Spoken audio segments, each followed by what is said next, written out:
देऊ का पैसे किती द्यावं लागतं 100 30 आहे एवढं चालेल नाही एवढं 20 रुपये 320 रुपये अजून काय 199 रुपयाला त्याला गाडीला आलो त्याचे 20 रुपये एवढं होईल ना आता 70 रुपये ना मित्र नाही तो मित्र नाही का मग आपलं पण पाहुणा नव्हता सोरी गिरी पण मला इथं भांडे घासावं लागेल असून टाक ना भावासाठी एवढं नाही करू शकत का खूप बेटर आहे भांडे असं खूप बेटर आहे का ठीक आहे दर मग आता याच्यात भागल्याच पाहिजे याच्यात भागल्याच पाहिजे मित्रांनो 10 रुपये ते झाले तुला तेवढे 80 रुपये झाले मित्रांनो 20 रुपये तुम्ही सांगा भांडे घालतो लागतात मला इथं भांडे कमेंट मध्ये तुम्ही सांगा नक्की 20 रुपये तुम्ही आता स्कॅनर त्याला काय कष्ट आपलं ब्लॉगर आहे मनाचे फॉलोअर्स बरं काय तरी ब्लॉगर 10,000 रुपये करून देऊ राहिला टमाटो काय खाय टमाटो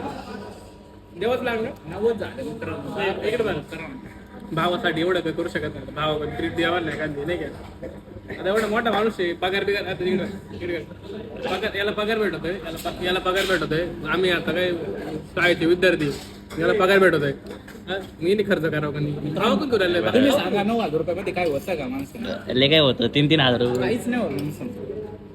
त्याच्यातून 9,000 आहे आम्हाला काहीच नाही आम्ही किती तुम्हाला राहिलोय मित्रांनो त्यासाठी कष्ट करावं लागतं तेव्हा भेटतो आता आमचे 4 वर्ष बाकी अजून 2 वर्ष सेकंड इयरला अजून 2 वर्ष काय कष्ट करायचे मग काढायची ना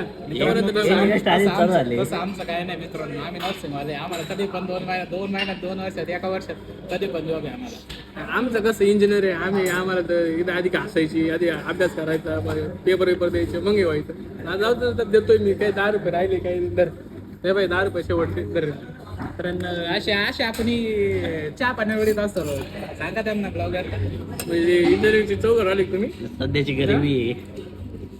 अरे तुम्ही माहिती आहे का ते इंजेक्शन वापरते का ते पण इंजिनियर तयार करा तेवढं सांगून तर ऐका ना तुम्ही जे पडता तुम्हाला प्रिपेअर करायला आम्हीच राहतो आणि ते रिपेअर करायचं ते यंत्र राहतं ते आम्ही बनवतो ECG ना तो आम्ही काढतो ECGचं मशीन आम्ही बनवतो बनवायला कोणी असो चेक करायला आम्ही ना कसं काय बनवलं कोणी असं बनवलं तर चेक करशील तुम्ही कसं काय आम्ही नसलो तुम्ही कसं काय पण आम्ही बनवलं तर आम्हाला नीट कसं करशाल डॉक्टर शिवाय तुम्ही कसं काय झालं आधीच्या काळात वैद्य होते तुम्हाला काढायला आम्हीच होतो